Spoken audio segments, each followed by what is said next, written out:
Alors on a souvent posé que les conduites à risque relevaient du pathologique. C'est une idée que je n'ai cessé de combattre pour ma part.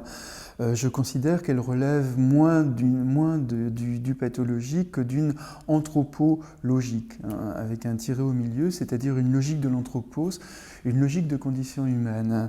Et je décline un certain nombre de figures anthropologiques pour mieux comprendre ces conduites à risque, sachant que ces figures d'ailleurs ne s'excluent en aucun cas les unes les autres. À mon avis, elles se mêlent, elles s'enchevêtrent.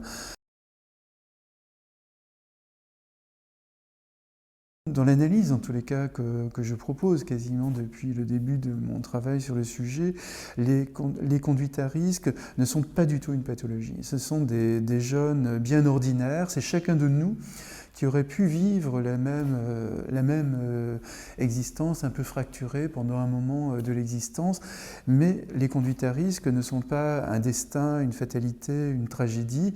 Dans les analyses que je développe, et c'est aussi pour ça que je recours à l'anthropologie, il y a une issue, c'est-à-dire que c'est un temps, c'est une durée meurtrie, douloureuse, où il faut payer le prix, on joue avec la mort, etc.